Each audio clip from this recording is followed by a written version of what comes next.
Hello, welcome to the McLean Textile Gallery. I'm Lauren Kingsland. I'm here today with Kelly Spell and Audrey Esarey. We're going to look at the quilt exhibit in the first gallery that they're sharing with us as a joint exhibit. I love your work. It's so beautiful and it plays so well together. Yeah. So you don't live in the same city. No. You have not studied with the same teacher. No.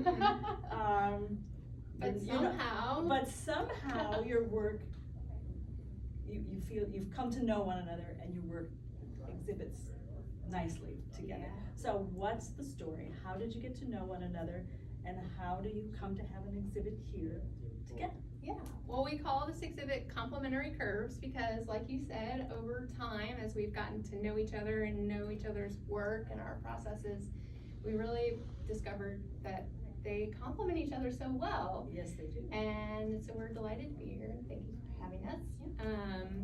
Audrey and I met back in 2018 at QuiltCon in Nashville, Tennessee, the Modern Quilt Guild's show. And she came up and introduced me to herself, and at the time, my felicitous pickle was hanging in the show, and she had one of her quilts, one of the very first quilts of one of her series, hanging in the show as well, and so we got to know each other at that show, and then... So your quilts met. Our quilts met also, yeah. And they hung out for a full year as they were both part of the Best of QuiltCon 2019 that year. Wonderful. And so they toured as part of that exhibit, and they often hung side by side because they had some similar piecing characteristics. Again, we didn't know each other, so it's kind of meant to be that they would hang next to each other. So we spent that time kind of trading photos, and we would get pictures from that touring exhibit of our quilts. If Kelly got one, my quilt was usually right there next to it. How fabulous is Yeah, that? it was a lot of fun to watch them travel the world together. And as we got to know each other more and more, it was like, oh, this quilt has some radiating spikes, and a lot of Audrey's work that you'll see later as we go around the gallery has these radiating spikes that just talk to each other so well.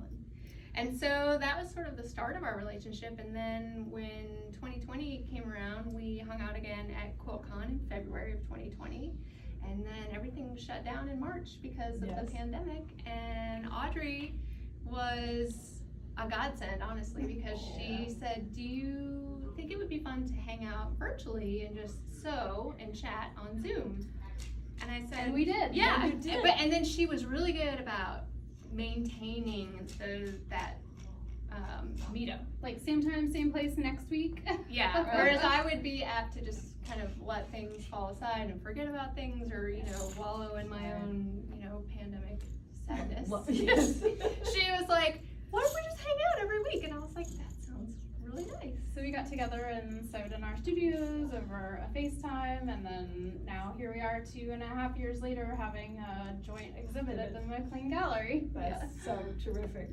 What a great pandemic story. Yeah, it is. When we all have stories of how that experience affected our work. Yeah, it was really the thing. This is a benefit. Yeah, it is.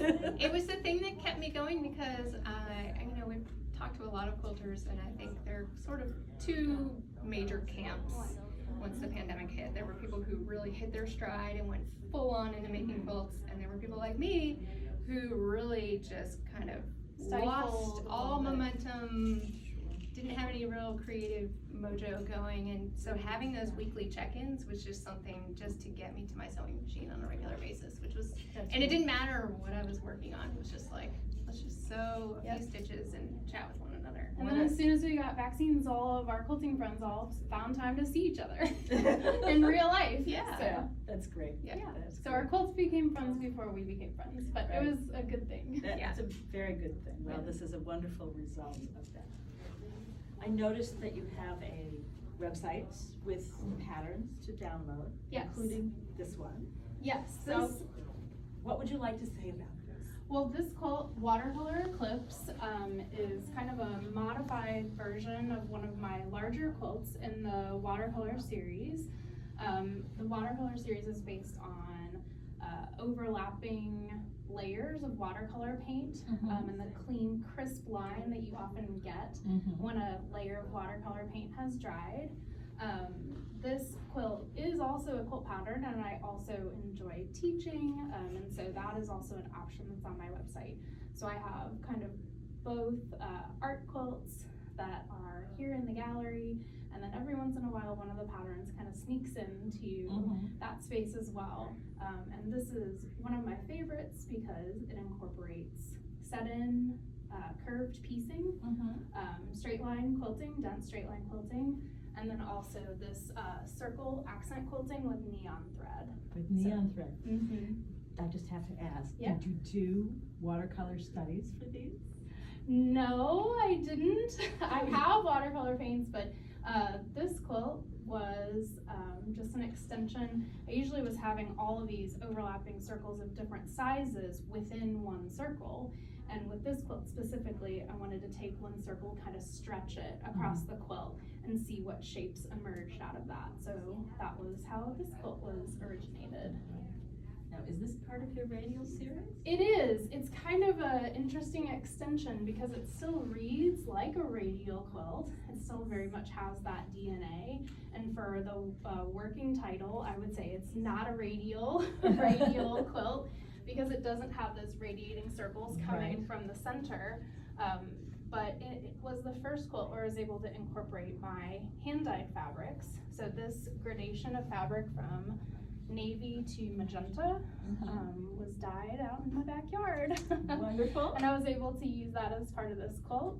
And it has a lot of DNA of the radial series, so it's just kind of a natural extension of one of the offshoots of how I'm continuing to work with circles of radiating lines.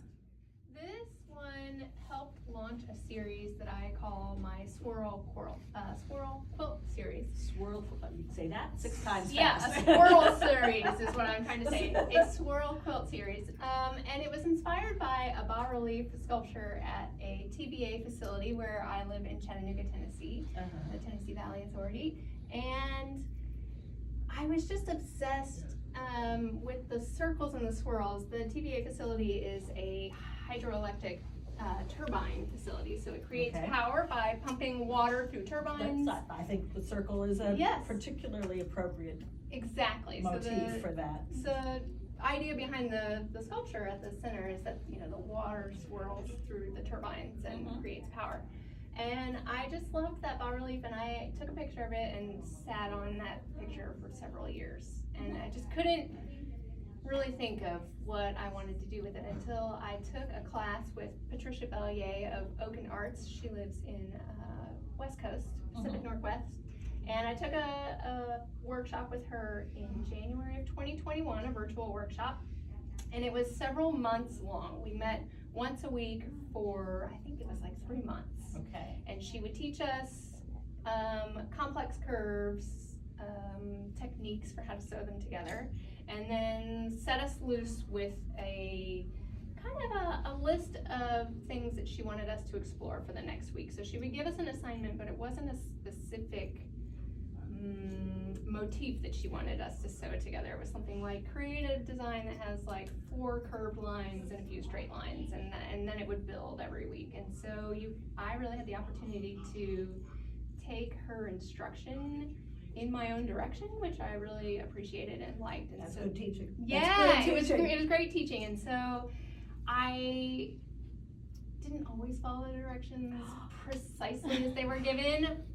And I still ended up with something that I really loved, and she was overjoyed with how I was able to find my own voice. And so this, I feel like, for a long time before I started on this piece, and even after I made this piece, I knew that I wanted to explore that idea further, but I was always sort of intimidated by the idea of working in a series, partly because I wasn't sure what I wanted to explore in a series. And so my MO for making quilts for a long time was just to make as many quilts as I could. I was sort of stubborn in that I wanted them to be original designs to me, and so I worked maybe a little slower because of that than if I had made a lot of other people's patterns.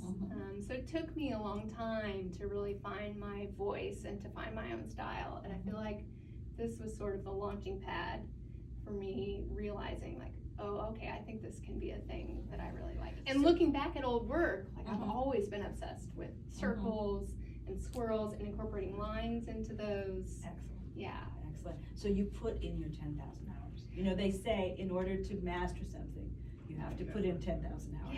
Yeah. And so you do. You do. And here you are, and you have mastery of these skills. It sounds really intimidating. I remember someone saying that to me when I first started out quilting, that they had done their 10,000 hours and that I would find my way too, and I was just like, okay. But that really is It really is true. And the time passes. And The time 10,000 hours will pass. And it goes, whether you do something with them or not. Right. So bravo. Well, thank you. For a good use of your time. Thank you. I felt like it really did take me that long meandering journey to find a focus and to settle in. And so now, instead of being intimidated by a series, I have since made several other swirl quilts, which several of which are on view in this exhibition. We had a really interesting conversation about working in series. And Yeah. I think I'd like to chat about that for a few minutes. Well, Audrey works in series and has worked in a series for a long time. And so she knew about my struggle and how, Good friends. Too. Yeah, we talked about it. And she came to my house and I showed her the piece that we just looked at, and I wanted to take it up to the TVA facility to photograph it with its inspiration. And we were standing there looking at it, and the sculpture continues, and there are other segments of it that I had not photographed initially, but we were looking at it and she said, You just found the second in your series. and so that's how this piece was born. And so while Audrey was at my house, she helped me figure out how to sketch something in Illustrator on the computer, which is something that I had really rough skills that I learned in college many years ago. And so I was dusting off those skills, and she was helping me figure out how to do that. And then so this was born, the design was born while you were at my house. Yeah. Excellent. And so it was fun to see it come to fruition. Well, thank you for your time. Thank you for the insight into how you work and why you work and how this show came to be. I hope that this encourages you to come over to the McLean Textile Gallery in McLean, Virginia. The directions are on the website, and come and see the rest of the work, spend some time with it, be inspired. Yeah. We hope that everybody enjoys the show. Yeah, enjoy the show. Thank you very much. Bye.